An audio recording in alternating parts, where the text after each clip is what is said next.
He didn't expect a miracle in a room built for them. He expected to be invisible, just a man in a threadbare suit who had lost too much to count. But then a child's voice broke through crystal laughter and clinking glass, turned the world toward him, and called him a word he thought the world had stolen forever, Daddy.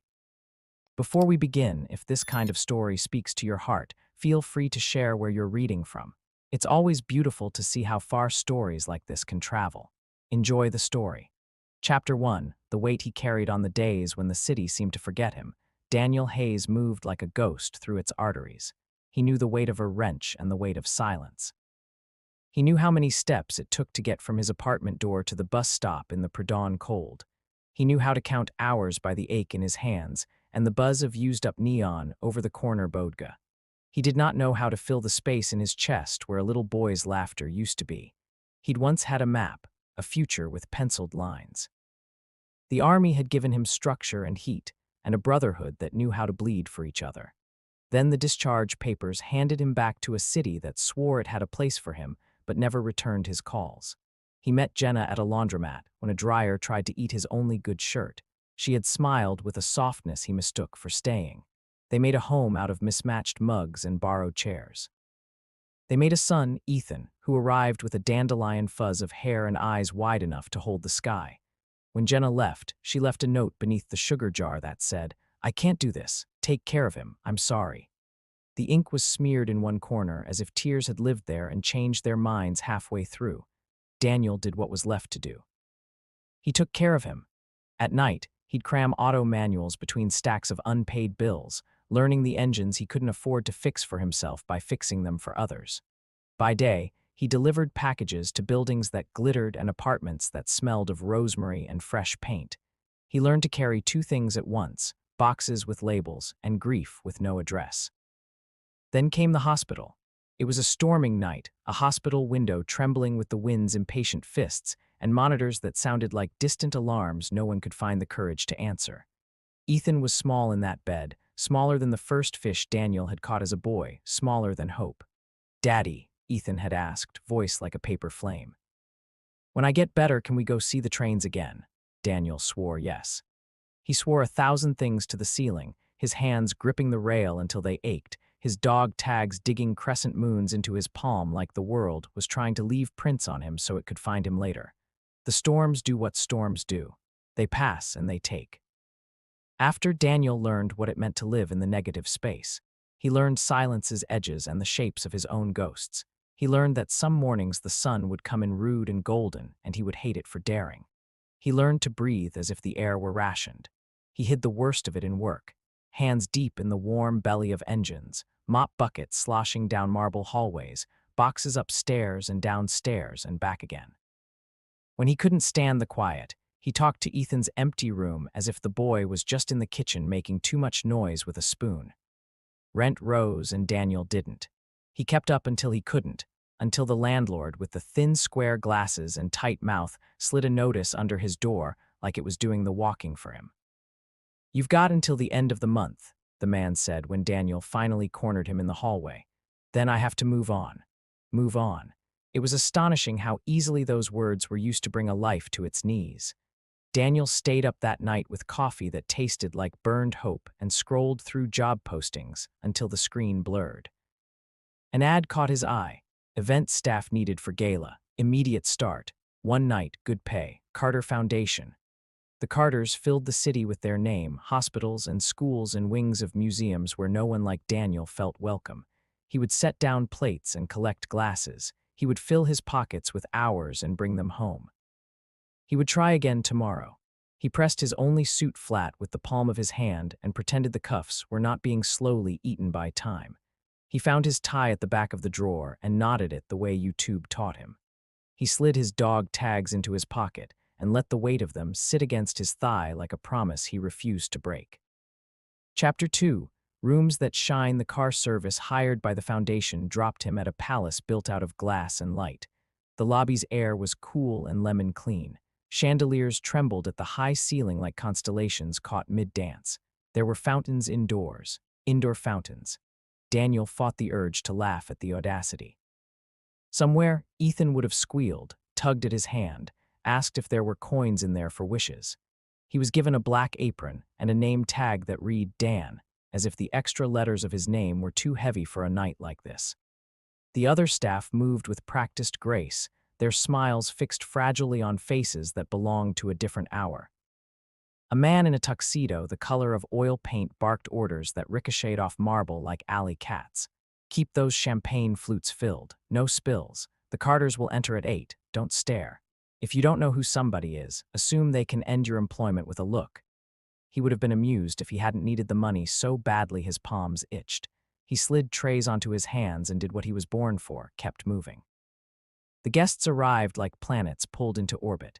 Men with white hair sculpted into storms and watches that could pay a year's rent. Women who floated in shining colors like flags of countries he'd never visit. Laughter rose and fell in smooth waves that didn't seem to need air. From behind the bar, Daniel watched them. He had worn uniforms his entire adult life. This was just another kind. He poured drink after drink and tried to forget the itch under his skin that told him he was a tourist in a place where doors closed behind men like him. He didn't plan on hearing his name from any of their mouths. He had counted 36 flutes and carried them to a table of foundation board members when a hush slid through the room as neat as someone placing a lid on a pot. Heads turned toward the grand staircase. Henry Carter descended like a man who owned the building, the street, the city, and the summer wind. He offered a smile that didn't reach his eyes and waved a hand as if bowing would be too much. Behind him, a woman Daniel recognized without knowing how, Elena Carter. The floor seemed to drop a fraction under him. Memory took a breath in his chest. She'd been 20 when he met her at a community outreach program run by the Carter Foundation. She wore jeans with holes she hadn't purchased with a card and a white shirt with paint smears like constellations. They had painted the mural together on a ragged wall that faced the park where kids shared a single rusted swing. He learned her laugh before her last name.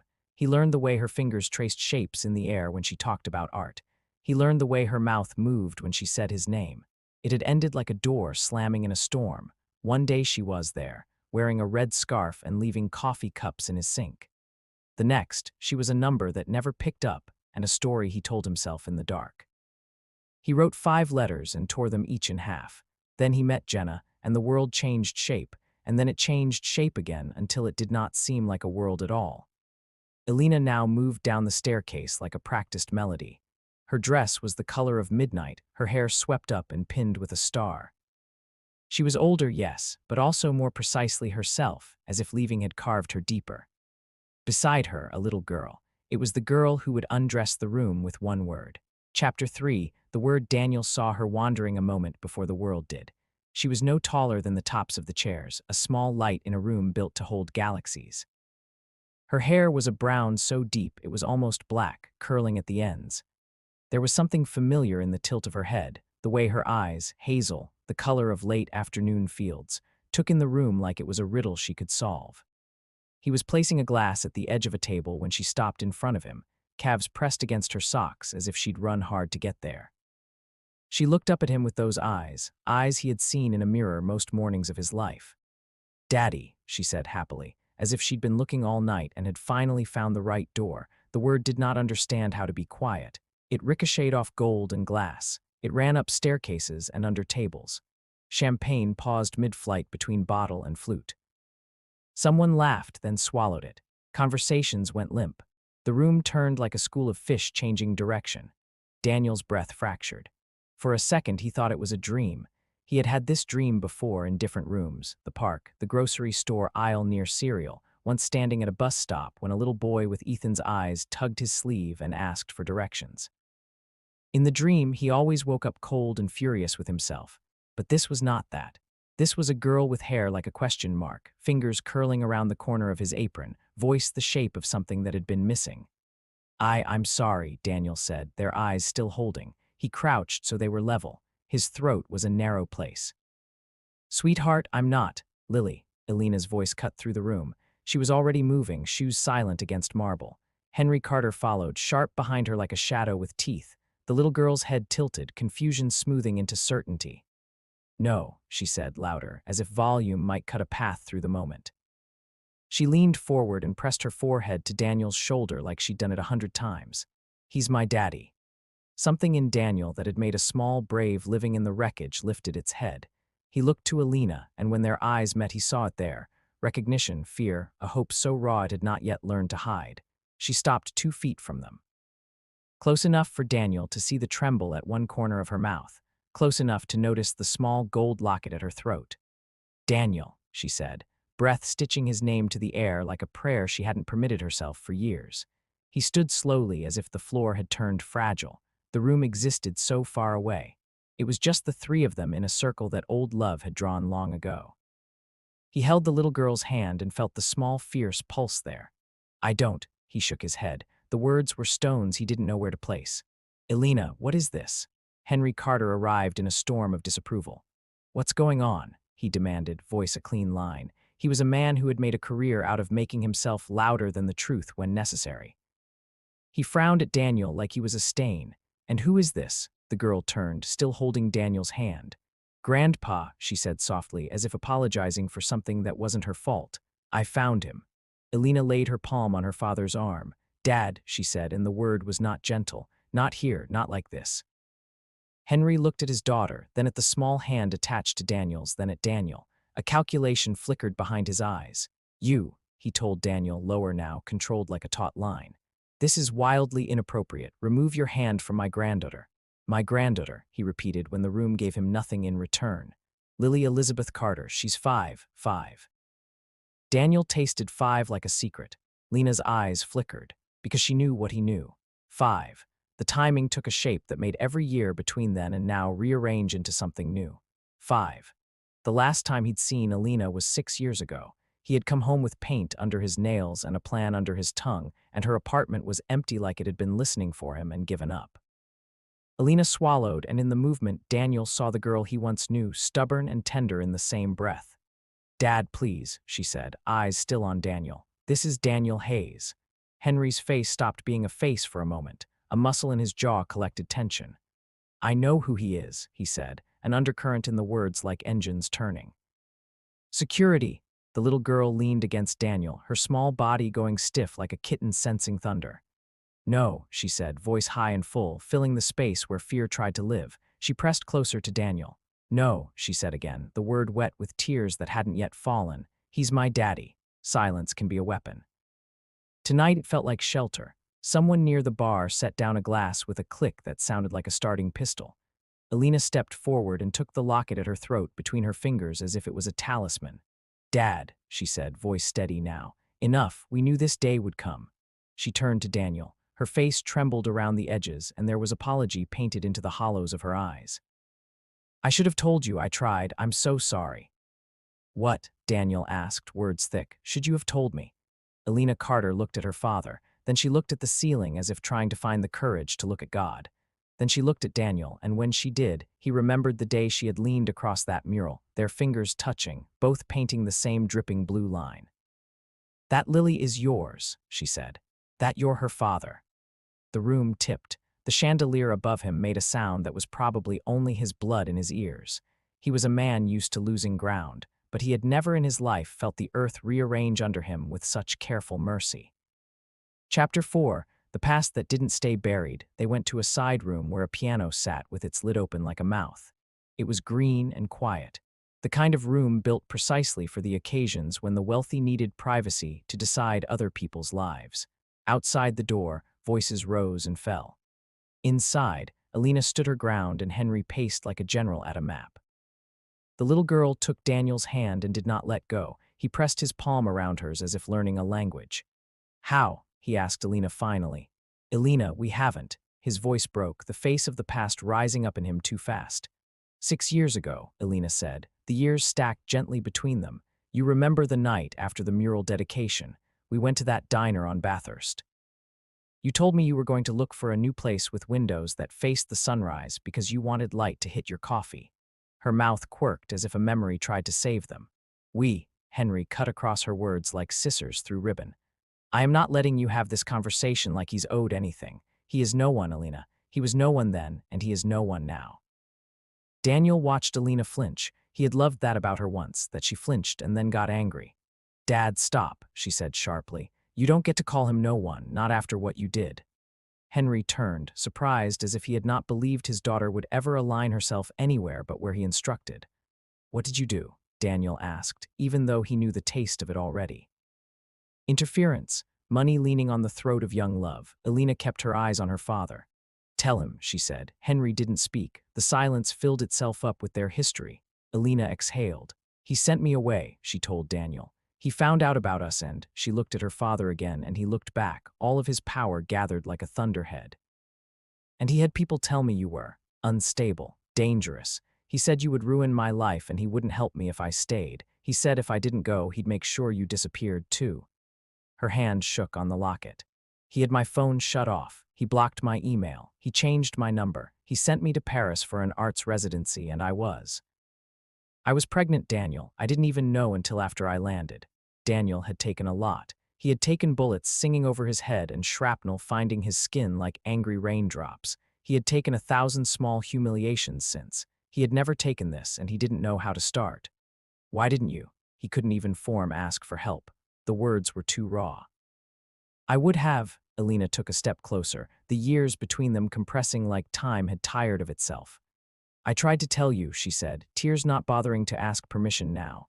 "I wrote to you, Daniel, letters. I wanted to come back. He told me if I did, he would take her away." She glanced at Lily, whose grip had softened but not loosened. "He said he would make sure you were declared unfit. He had. People, lawyers. I was scared. I was 23 and a mess, and I let him make me cowardly." She touched Lily's hair. "I told her stories about you anyway, little ones. I told her daddy's eyes looked like the woods on the edge of town. I showed her a picture I kept even when he tried to throw it away. She knows you without ever seeing you, Daniel, and tonight she saw you and she knew." Henry made a choking sound like mercy caught in his throat. "You are destroying everything," he hissed. "Our family name, your life, this." He gestured at the room as if it were a shield. "This is not for people like him." Elena looked at her father and did not look away. "This," she said softly, "was never mine to keep if it meant I had to lie. I'm done living like a ghost in your house." Daniel looked down at Lily. "What's your name?" he asked because he needed to hear her say it. Names are anchors. "Lily," she said proudly. "Lily Elizabeth." She paused, a wrinkle of thought passing over her forehead.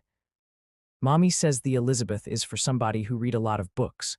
"Grandma." "My grandmother," Elena said. "She loved libraries." "My name is Daniel," he told the little girl, "but you can call me whatever you want." "I already did," she said with a smile that rearranged his bones. "Daddy." He closed his eyes. He had thought his heart had become something that just kept him alive. He was wrong. It was still a drum that could call a person home. Henry's voice whetted itself again. "We are not doing this," he said. "You want to play house with a man too poor to keep his own. Fine, but you are not taking my granddaughter with you." "Daniel Hayes," he said, turning like a searchlight. "I will make you an offer. You will never see her again. You will sign whatever papers my lawyers bring you, and in exchange I will give you enough money to make whatever sad little problems you have vanish." Daniel looked at him, and something quiet happened in him. It was the kind of quiet that comes before choosing. He had accepted money when pride had screamed because Ethan needed shoes. He had accepted help he hadn't earned and learned humility from it. He had never accepted money that cost him something he would never get back. "She is not a problem," he said, each word a step. "She is mine." "Elena is yours," Henry snapped. Elena laughed, a sound cracked open and bright. "No," she said, "I am mine, and Lily is ours." Henry took one step and a second and was in Daniel's space. He smelled like expensive cologne and the edge of something hard. "You will ruin her," he told Daniel quietly. "You will bring your grief and your anger and your ruin into her life. You will not pull my granddaughter into your shadow." Daniel thought about his shadows. He thought about Ethan's bed, and the nights he slept on the floor beside it after his son was gone because he didn't know where else to put himself. He thought about every time he believed he could not possibly stand up and then did it anyway. He looked down at the small hand in his and then up into the man's face. "Mr. Carter," he said politely, "with respect, I do not accept lectures on ruin from a man who taught his daughter that love was a thing to be afraid of." Henry's mouth opened. For a second, the billionaire was just an old man who had lost a battle he hadn't known he had started. Chapter 5. The bridge. They left the room together because what else was there to do? Elena and Daniel and Lily, with Henry's fury following like weather. "We're going to need lawyers," Elena said in the hallway, voice low. her hand finally finding Daniel's arm as if her body had just remembered it had permission. "He won't let this go." "I don't have a lawyer," Daniel said. He thought of the rent letter folded in his pocket like a blade. He thought of his last bank balance and how the numbers looked when they were trying to make themselves look big. "But I can figure it out." "We'll figure it out," Elena corrected gently. Together, he didn't know what to do with the word, together. It was a word that had only ever lived in his mouth as a memory. Lily held both their hands. "Can we go get pancakes?" she asked, as if the world could be fixed with syrup and Saturday morning. Elena laughed, startled and wet. "It's a gala, baby," she said. "We have fancy food." "I want pancakes," Lily said airily. Fancy food is boring. For reasons he did not understand, Daniel felt the urge to cry. "I know a place," he said, "where they give you too much butter and don't judge you for it." Elena's eyes softened. "You still go there?" "Sometimes," he said. "On days when I want to remember there are places in the city that aren't trying to teach me a lesson." Elena tilted her head, studying him like he was the painting now. "I'm sorry," she said again, a whisper that had been waiting years, for all of it, for leaving without explaining, for letting him scare me into silence, for letting you exist in this city without a piece of your heart. He wanted to tell her she owed him nothing. He wanted to tell her that some nights he had thought of her, and then hated himself for it. He wanted to tell her that he had loved her with the part of him that had also loved Ethan, and sometimes that love had felt like a betrayal to both. He wanted to tell her he had learned to forgive not because he was good, but because carrying that anger had been like swallowing a stone and expecting it to teach him how to sing. Instead, he said, "Thank you for telling me." They found a quiet corner by the service entrance where staff smoked and the air smelled like the moment before rain. Daniel crouched to Lily's height. "I didn't know about you," he confessed. "If I had, I would have looked for you until my feet fell off." She took this in with a solemnity that reminded him of the way Ethan used to listen when he told a story that mattered. "It's okay," she said with the ruthless mercy only children have. "I found you." He laughed then, the sound snatching loose from somewhere he had thought sealed. "Guess you did, kiddo." "Can I ask you a question?" she asked, tipping her head. "Sure. Do you like trains?" He smiled, the pain gently flaring and then easing. "I love trains." "Good," she said, satisfied. "We can go see them." Elena watched, one hand over her mouth like if she moved the moment would run. She raised her head when footsteps approached. Henry stood beneath the arch, his outline carved out of stubbornness. "This is not over," he said. He wasn't yelling now. That somehow made it worse. "You are not taking her."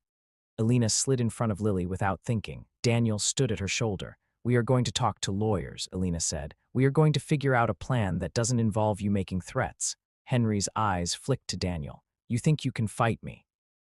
He asked in a tone that had made entire boards resign. "You think you can stand up in court and say you deserve her?" Daniel felt his scars like constellations suddenly aligning. "I think I'm her father," he said. "And I'll be there when she's sick and when she's scared and when she wins and when she loses. I think I'll show up. Every time.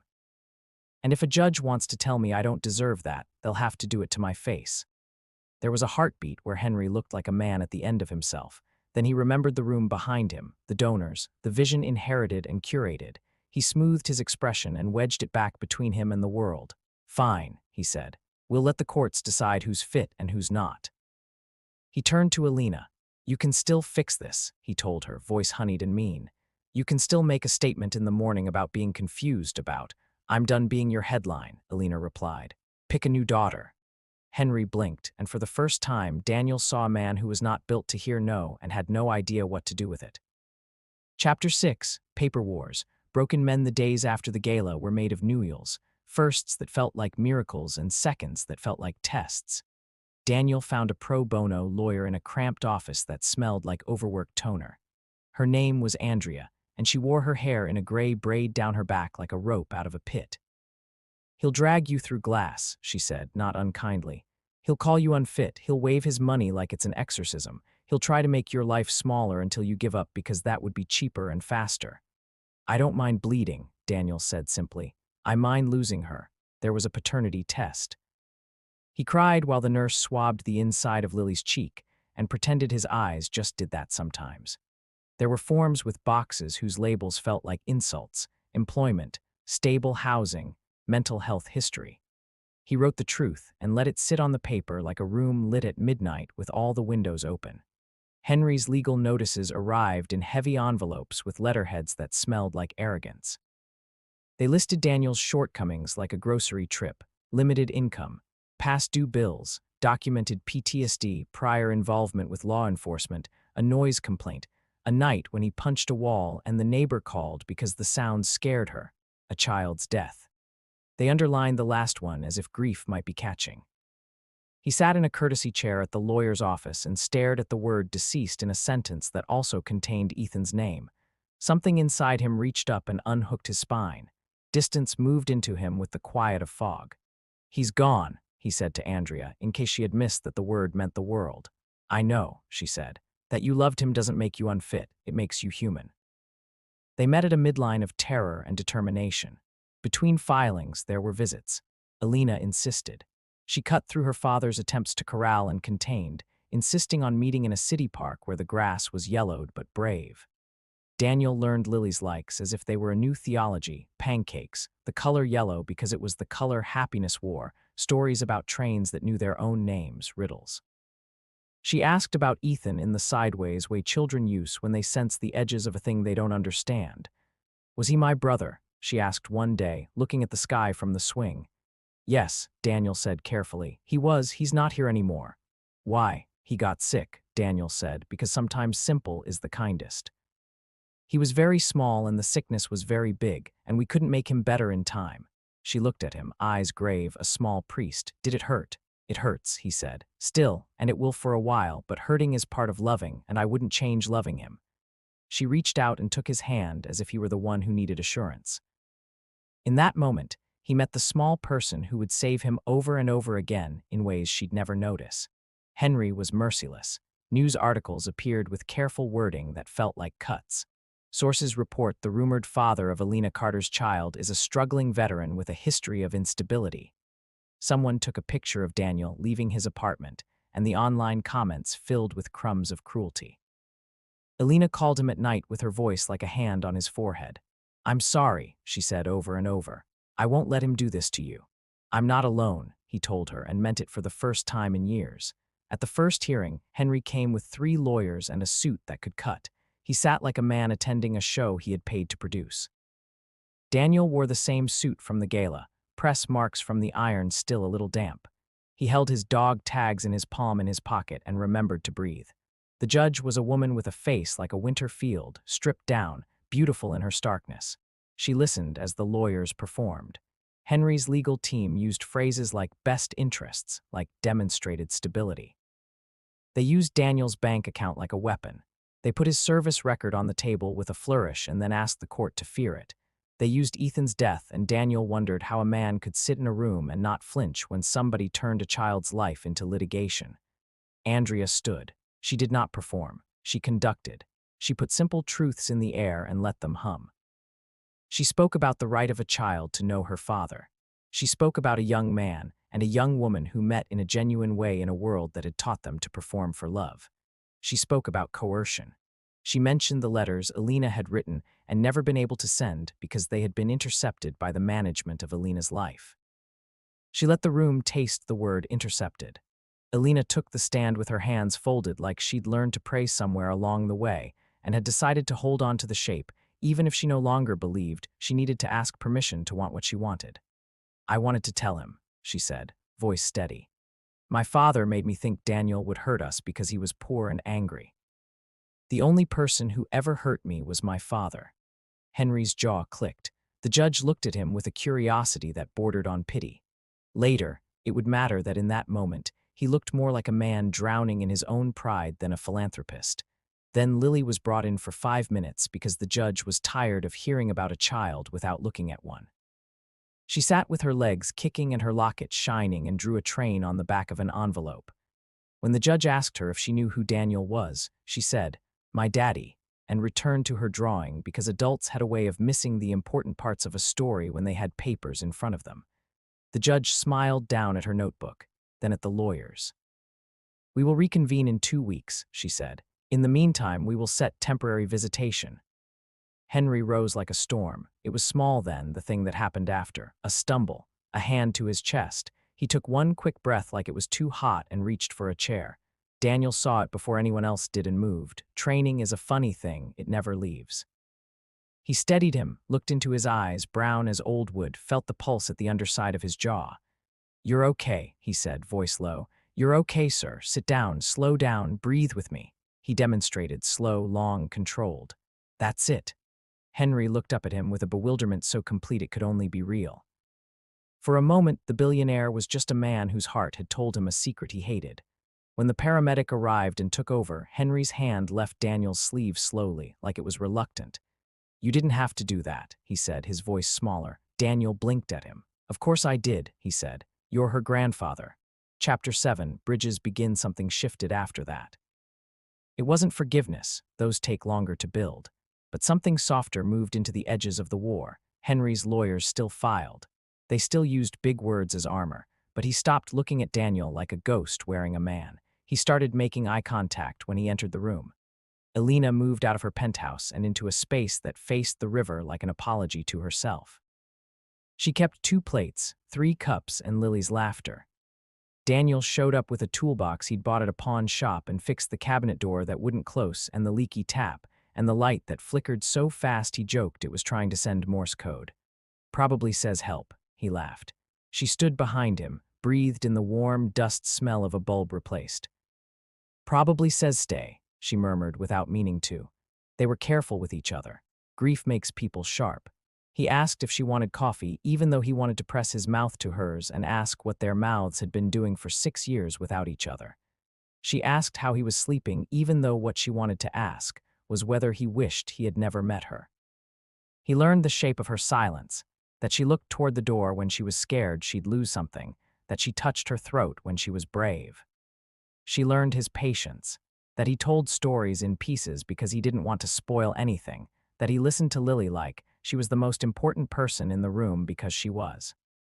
One afternoon, Lily fell asleep in his lap on the couch in the half-renovated apartment while Elena scrolled through her phone, searching for recipes they might be brave enough to try. He watched the child's lashes, the soft slack of her mouth when sleep took her seriously. His eyes stung and he blinked hard because he did not want his tears to wet her hair. "She's got your stubborn," Elena whispered, a smile at one corner of her mouth. "I figured," he whispered back. "Somebody shouted at me in the lobby of a hotel last week and called me daddy." They grinned at each other, a slack rope pulling itself tight again. Henry came by. The first time he stood at the threshold with a bouquet of flowers he did not know where to put, shame an awkward shirt he didn't know how to wear right. "For you," he said to his daughter. "For the place." Elena didn't take them. "For us," she corrected gently, and took 2 stems, passed one to Daniel and one to Lily, who crowed at the idea that each of them would own a piece of the bouquet. Henry stood there staring at the deconstructed grand gesture until he laughed, short and true. Something released in the room. He stepped inside and looked around at the mismatched chairs and the patched paint. "I like it here," he said, surprised. "You would," Daniel replied dryly. "It's honest." Henry closed his eyes for a second.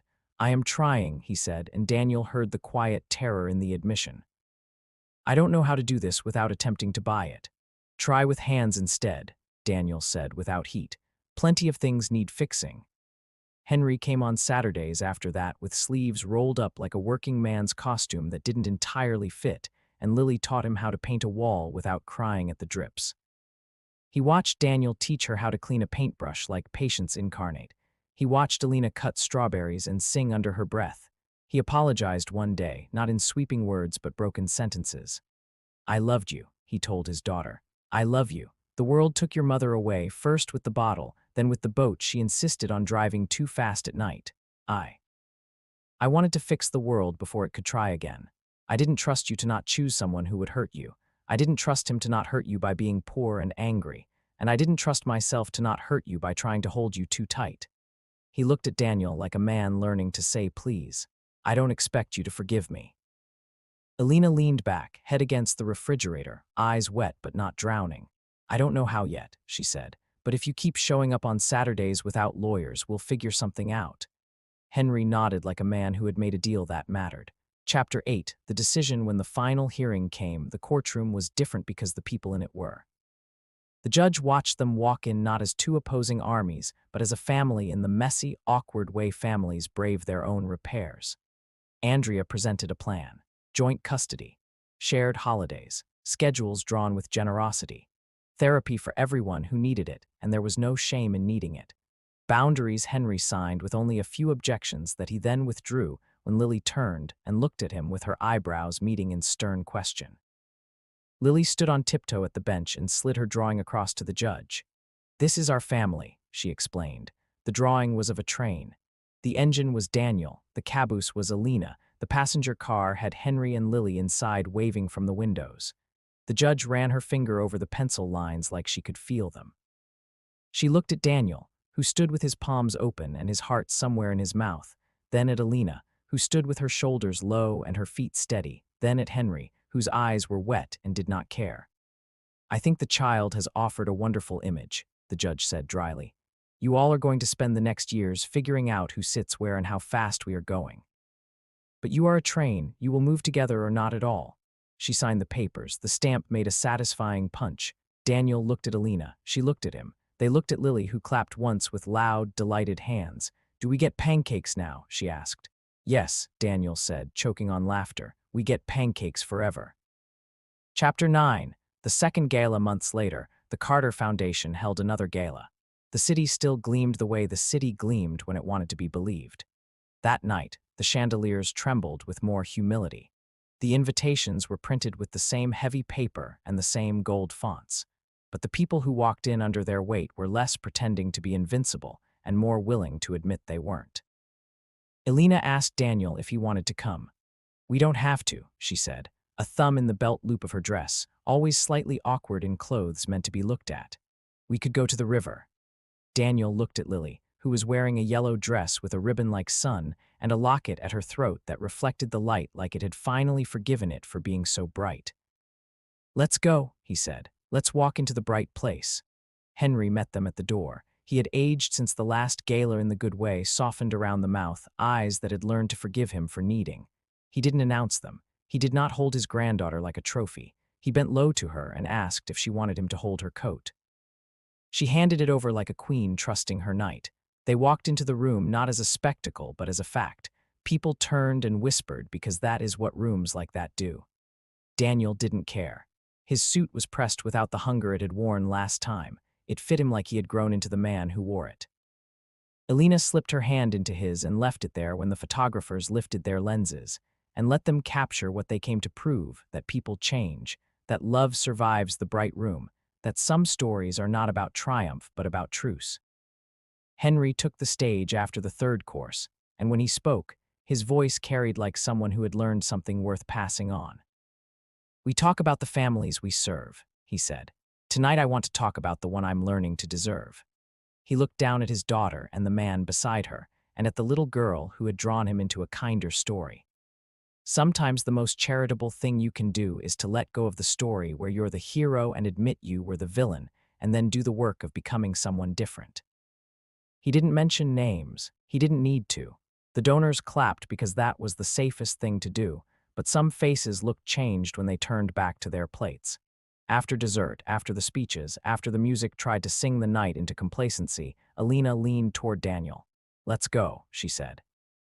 "Let's leave while the night still thinks it's in charge." Daniel stood. He lifted Lily, who had fallen asleep in her chair with frosting at the corner of her mouth. He settled her on his shoulder and felt her weight as an anchor that made the world right. They walked out of the gala, past the marble that would forget them. Past the men who would not. Past the women who would lean in tomorrow at lunch and say, "Did you hear?" They walked into the night, which took them in without asking who they were or what they had to offer. On the sidewalk, the city opened its mouth to breathe. The wind was soft. The stars tried hard and lost to the city's light and didn't mind. Henry caught up and stood beside them. For a second, the four of them watched cars slide past like schools of silver fish in a black river. "Do you need a car?" he asked, because men like him always ask about cars before they ask about anything else. Daniel shook his head. "We'll walk," he said. "Where?" Henry asked. "Home," Alina said. The word took the four of them under its wing. They walked. Lily's breath puffed in small, warm echoes on Daniel's neck. Alina reached forward and traced her fingers over the dog tags that hung at his collar, the ones he had finally returned to. "I thought you carried those in your pocket," she said. "I did," he replied. I forgot how to wear them without feeling like I was wearing what I lost. But lately, they've started feeling like what I found. She leaned in, her temple against his arm as they went. The boy you were would have liked this, she murmured. The boy I was, he said, didn't know how to survive the world where the people you choose don't always choose you back. The man I am knows that sometimes they do. Henry walked on Daniel's far side in silence for 3 blocks. At a light, he reached out and tucked the corner of Lily's blanket closer to her back. You will both hate me again, he said softly, because truth heals only when spoken. I will make mistakes, big ones. I am practiced at big ones, but I will not try to buy you away from yourselves again. Daniel nodded. You're on the train, he said, a smile touching his mouth. You don't have to lay the track alone. They reached a corner where the light hit the brick just right and made it glow. Daniel thought, not for the first time, that beauty had a way of falling into rooms that didn't feel deserving. He lifted his face to the night. He felt Lily stir, small hands clutching his jacket. She blinked up at the sky. Daddy. She asked, voice sleep-sanded. I'm here, he said. Are we going home? Yes, he said, not knowing where that would be tomorrow or the next day, and not caring because for the first time in a very long time, the word home didn't sound like a trick. We're going home. Epilogue. After the bright, they didn't become a perfect family. They became a real one. There were mornings when Daniel forgot the coffee because Lily couldn't find her left shoe, and Alina had an early meeting and the dog they adopted because Lily fell in love with his ridiculous ears, knocked over a glass, and cut his paw. There were nights when Henry called and didn't like the sound of Lily's cough and sent a car anyway, and Daniel had to say gently, no. We will drive ourselves. There were afternoons when Andrea mailed updates and Alina signed with a flourish that made her feel like a teenager again, forging her father's signature on permission slips for field trips he wouldn't have allowed. There were trips to see trains, and Lily learned that some of them still ran on tracks older than her grandparents. She learned how to tell a diesel from an electric by sound. She learned that her father cried sometimes at the edge of nights, and she learned how to put a hand on his back and say, "It's okay," in a way that made it okay. She learned that her mother could be brave and soft in the same breath. She learned that her grandfather would laugh if she put her hand in his suit pocket and stole a cough drop every time he came to pick her up. And there were days when Daniel would pass the hospital on his way home from work, and he would pull to the side and sit there without moving. He would think of Ethan and say, "Look, buddy, look what I did. Look who found me." And the sky would answer with a small wind, and he would take it as an answer. They kept the locket. They kept the dog tags. They kept the promise. They kept walking into rooms that reminded them of the night the world turned and walked out of them together, because some rooms were not built to hold what they had. Sometimes their hands would brush, and sometimes they would clasp, and sometimes they would just hover near each other in the way of people who had learned that love doesn't need a witness to be real. Sometimes Lily would wake up early and crawl into Daniel's bed and put her ear to his chest. "It's loud," she'd announce, grin bright against the dim. "It's loud like a train." "That," Daniel would say, kissing her hair, the word daddy wrapped around him like a new skin, "is because you're inside it." If anyone ever asked him when the world changed, he would tell them it was the night he walked into a room built to make men like him feel small, and a little girl refused to let it. He would tell them it was the night she put her hand in his and said the word that made the world look up. He would tell them it was the night the wealthy tried to turn love into a negotiation and lost. He would tell them the truth that traditional miracles hate, that sometimes salvation arrives not wrapped in light but with frosting on her lip, hair coming loose from a bow, and a stubbornness that can bend steel. That sometimes redemption is a rich man learning to say sorry, a brave woman learning to be brave when it costs her, and a broken man deciding that broken is not the same as done. And when the wind came at night and pushed at the windows and made the old glass buzz, he would hold his family close and whisper into Lily's hair, into Alina's palm, into the spaces they'd taught him how to fill again. "We're okay. We're okay. We're going home," and mean it all the way down.